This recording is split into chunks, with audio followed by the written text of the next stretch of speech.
Hello student, I am Sanjay Sharma और हम लोग डिस्कस कर रहे थे अपना थर्ड चैप्टर। इस थर्ड चैप्टर में हम लोग डिस्कस कर रहे थे फसलों एवं भंडारण के कुछ प्रमुख कीट। ठीक है, ऐसे कौन कौन से कीट हैं जो फसलों को प्रभावित करते हैं और एक बार फसल की कटाई करके जब हम उसका भंडारण करते हैं तो उस समय उसको कौन कौन से कीट प्रभावित करते हैं। तो देखिए, इसमें जो हमारा पहला वीडियो था उसमें हमने डिस्कस कर लिया था कि जो कीट है उनके कुछ सामान्य लक्षण कैसे होते हैं, उनका वर्गीकरण कैसे किया जाता है। और जो दूसरा वीडियो था उसमें हमने स्टार्ट किया था जो प्रमुख कीट है उसमें पहला कातरा। ठीक है, इसमें कातरा का हमने पढ़ लिया था, इसके लक्षण क्या होते हैं, इसके पोषक पौधे कौन से हैं और इनसे क्या क्या हानि होती है और इसका जीवन चक्र कैसा होता है। ठीक है, तो आज हम पढ़ेंगे इसका प्रबंधन और हमारा जो नेक्स्ट कीट है सफेद लट उसके बारे में। तो देखिए, जो कातरा है उसका एक बार अगर आपको ऐसा लगता है कि खेत में उसको उसकी वजह से नुकसान हो सकता है तो हम कर सकते हैं उसका प्रबंधन। और प्रबंधन पहले हम करेंगे सस्य प्रबंधन।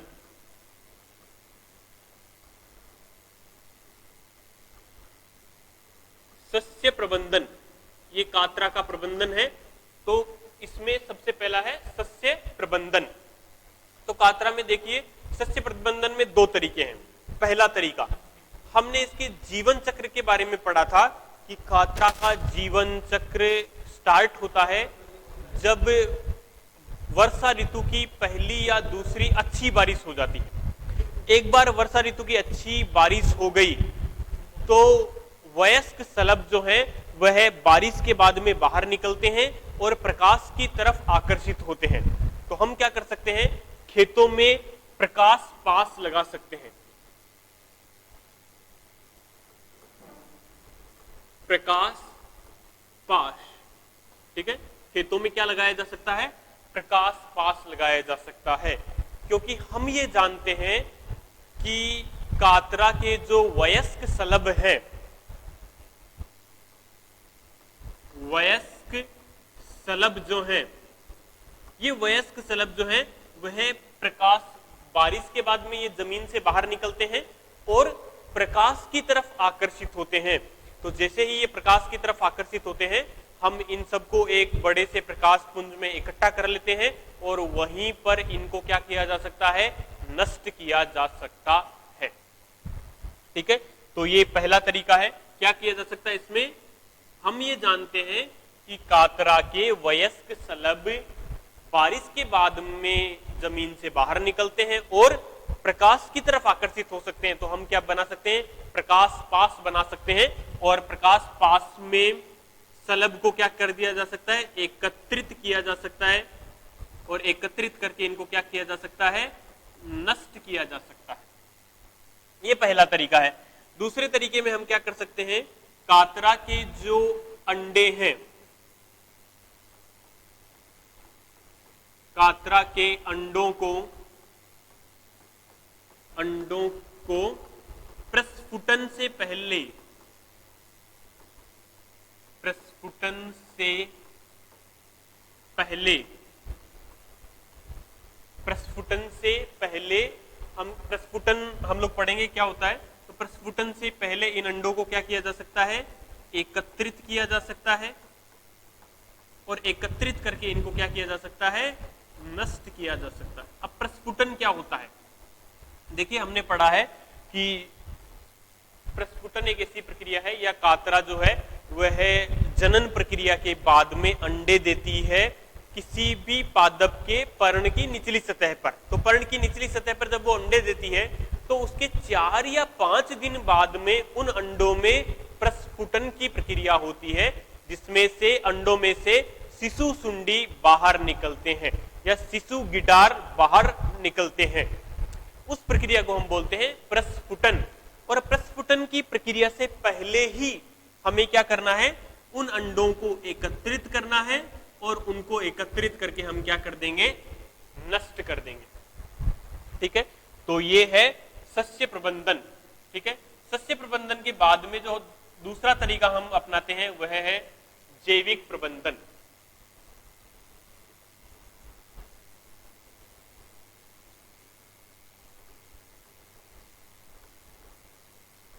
जैविक प्रबंधन, इसके भी दो तरीके हैं। जैविक प्रबंधन में क्या करते हैं, खरीफ की फसल की कटाई के बाद खेत में गहरी जुताई कर देते हैं। ठीक है,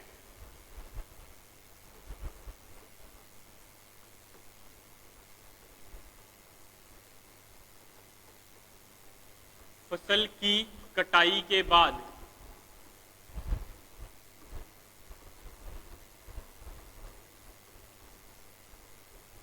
खेत में गहरी जुताई कर देते हैं। खेत में क्या कर देंगे, गहरी जुताई कर देते हैं। अगर आपको कातरा के जीवन चक्र के बारे में थोड़ा बहुत आइडिया है तो आप ये जानते होंगे कि कातरा जो है बारिश के ऋतु के बाद में क्या करते हैं, 2-2.5 महीने बाद में वो क्या करते हैं, पादपों के नीचे कोशावस्था में अगले 10 महीने तक सुप्तावस्था में जमीन के नीचे ही पाए जाते हैं। तो हमने क्या किया, एक बार खरीफ की फसल की कटाई कर दी।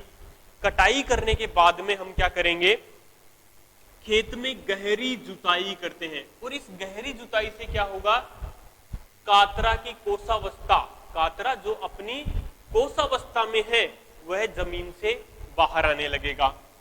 तो क्या होगा, कोशावस्था में कातरा, कोशावस्था में कातरा जमीन से बाहर आएगा, जमीन से बाहर आ जाता है।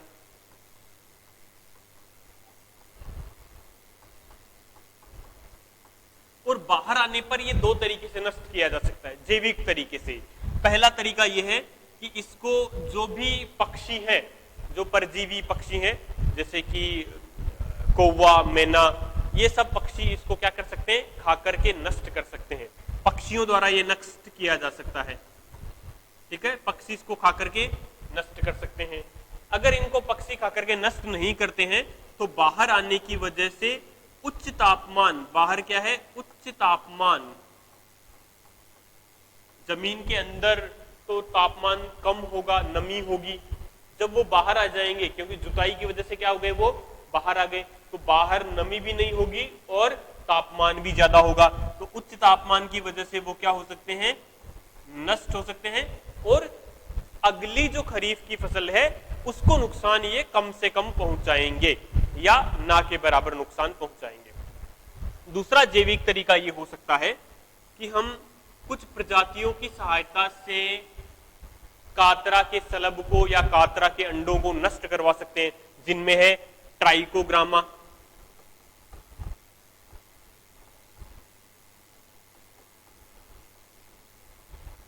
दूसरी है टेलिनोमस प्रजाति। तो ये ऐसी प्रजातियां हैं जो कातरा के सलब या अंडों को नष्ट कर देती हैं। कातरा के शलभ या अंडों को ये क्या कर देंगी, नष्ट कर देंगी। तो इनकी सहायता से हम क्या करवा सकते हैं, कातरा के अंडों को या सलब को नष्ट करवा सकते हैं। ये है जैविक तरीका कातरा के प्रबंधन का, कातरा के नियंत्रण का, या खरीफ की फसल को कातरा से बचाने के तरीके। अगर ऐसा नहीं हो पाता है तो फिर हम बढ़ते हैं रासायनिक प्रबंधन की तरफ।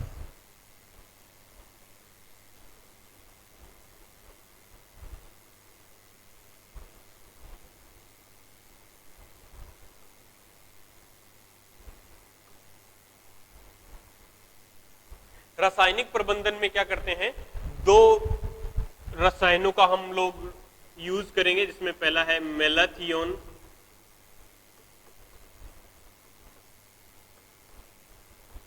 और दूसरा है क्यूनोलफॉस।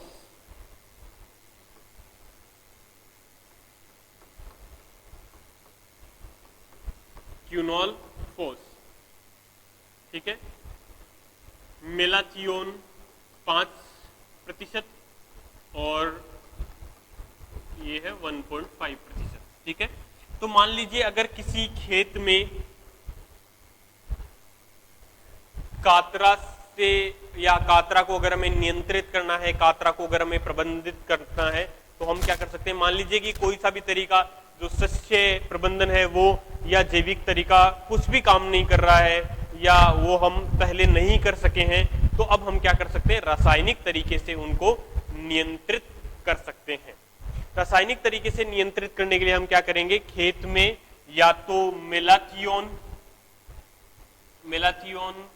5% और क्यूनोल फॉस 1.5%, इनको 25 किलोग्राम पर हेक्टेयर के हिसाब से इनका क्या कर सकते हैं, छिड़काव कर सकते हैं, या इनका जो पाउडर है वो छिड़क सकते हैं। ठीक है, तो 25 kilogram per hectare 25 kilogram per hectare के हिसाब से अलग अलग जगह पर या अलग अलग खेतों में हम इसको क्या कर सकते हैं, इसको छिड़क सकते हैं। ठीक है, इसके बाद नेक्स्ट जो तरीका है इसका वो है कि अगर मान लीजिए हमें ये पाउडर नहीं छिड़कना है तो हम क्या कर सकते हैं, क्यूनोल फॉस EC25 के 1.25 लीटर को हम लोग 250 से 500 लीटर पानी में इसका सॉल्यूशन विलयन बना सकते हैं और उसके बाद इसका क्या कर सकते हैं, छिड़काव कर सकते हैं। ठीक है स्टूडेंट, तो ये दो तरीके हैं। तीसरा तरीका या इसी का जो अगले वाला तरीका वो ये है कि मान लीजिए कि खेत में कातरा जो है या कातरा की वजह से फसल को नुकसान होने लग गया, तो हम क्या कर सकते हैं, खेत के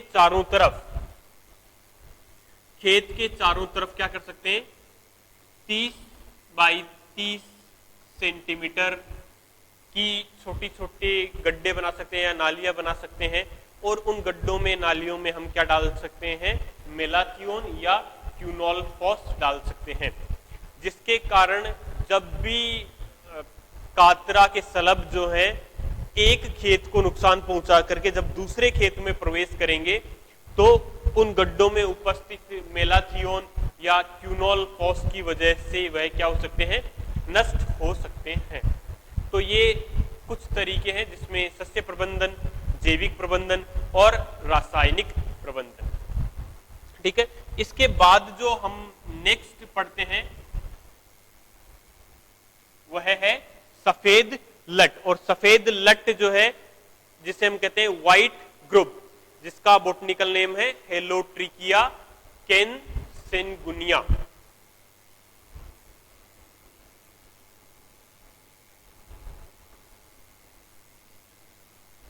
सफेद लट,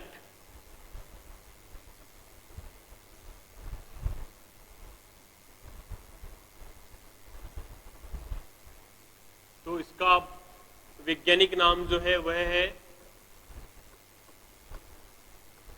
होलोट्रिकिया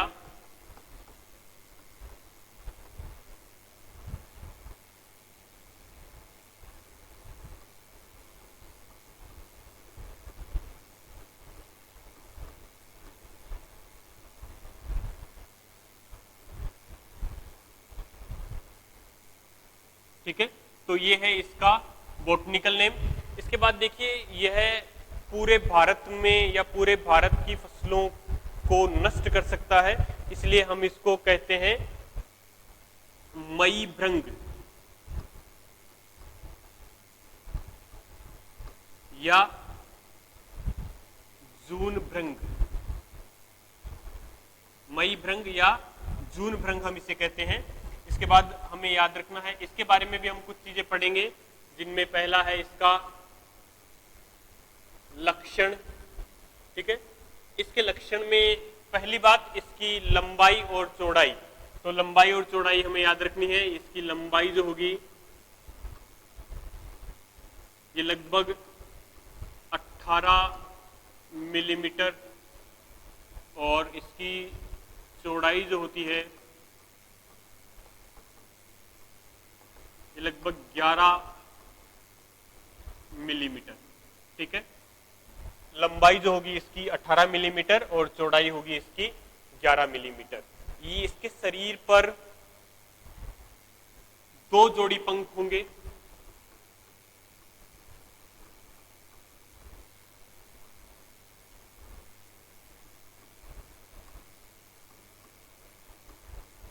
दो जोड़ी पंख होंगे, जिसमें आगे वाला जो पंख है या अग्रिम जो पंख है वो थोड़ा सा मोटा होगा, और विराम अवस्था में यह जो पिछले वाला जो पंख है उसको पूरी तरीके से क्या कर लेगा, ढक लेगा। ठीक है। इसके बाद में अगर हम बात करते हैं इसकी लट, तो इसकी लट जो है वो है सफेद रंग की होगी, सफेद लट। ठीक है। और सफेद लट की लंबाई अगर हम देखें तो लंबाई 10 मिलीमीटर और चौड़ाई 2 से 3 मिलीमीटर की होगी। ठीक है। तो ये इसके कुछ सामान्य गुण हैं। इसके बाद में अगर हम देखें ये कौन सी फसलों को या कौन सी फसलों से अपना पोषण प्राप्त करता है, तो खरीफ की लगभग हर एक फसल, खरीफ की लगभग हर एक फसल जिसमें बाजरा, मूंगफली, मिर्च, बाजरा, मूंगफली, मिर्च, मूंग, ग्वार, ठीक है, इन फसलों को ये क्या करेगा, ज्वार, इन फसलों को ये क्या कर सकता है, नष्ट कर सकता है। इन फसलों के साथ साथ सब्जियों को और सब्जियों के साथ साथ फलों को भी ये क्या कर सकता है, नष्ट कर सकता है। ठीक है। इसके साथ अगर हम देखें आगे कि इसकी क्षति या इससे जो हानि होती है या इसका जो महत्व है वो क्या है, तो देखिए ये कीट जो है, सफेद लट जो है, वह एक भूमिगत कीट है, और भूमिगत कीट होने के नाते ये क्या करता है, ये जो भी पादप हैं या सब्जियां जो हैं उनकी जड़ों को खा करके उनको नष्ट कर देता है। ठीक है। जो इसकी लट होती है, सफेद लट, वह पहले तो सड़े गले पदार्थों को खाती है, इसके बाद में ये पौधों की जड़ों को खाना प्रारंभ कर देती है, और जड़ों को खा करके यह पादपों को ऐसा कर देती है कि अगर हम उसको थोड़ा सा ऊपर खींचेंगे तो वह जमीन से क्या होंगे, निकल जाएंगे, और इसके साथ इसकी जड़ नष्ट हो जाती है, जिसकी वजह से पादप क्या होते हैं, पीले रंग के हो जाते हैं। ठीक है। तो इसके बाद में एक और बात जो हमें ध्यान रखनी है कि जो एडवेंटियस मूल है, ठीक है, एडवेंटियस मूल के कंपैरिजन में जो मूसला मूल है, यानी कि टेप मूल, टेप रूट सिस्टम जो है, उसको ये ज्यादा प्रभावित करती है। ठीक है। तो याद रखिए, जिसका एग्जाम्पल हमने हमारी बुक में दिया गया है कि मूंगफली और मिर्च की जो फसल है उनमें बाजरे और ज्वार से ज्यादा नुकसान होता है।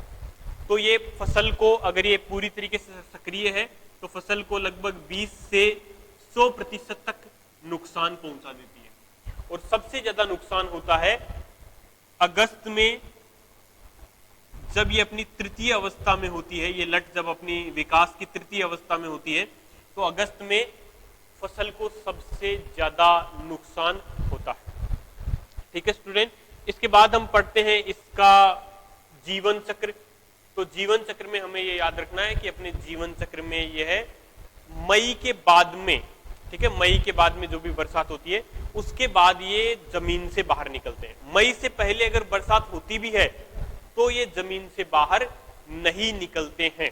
तो मई के बाद वाली बरसात में ये बाहर निकलते हैं, और उसके बाद में इनका आगे का जो जीवन चक्र है वो कैसा होगा, वो किस तरीके से आगे नई नई पीढ़ियों को जन्म देंगे और किस तरह से वह अपनी कोषावस्था में जाएंगे, वो सब हम अपने नेक्स्ट वीडियो में पढ़ेंगे। ठीक है। तो आज हमने पढ़ लिया है कातरा का प्रबंधन, और जो हमारी कीट है नेक्स्ट सफेद लट, इसके बारे में हमने पढ़ लिया है। ठीक है।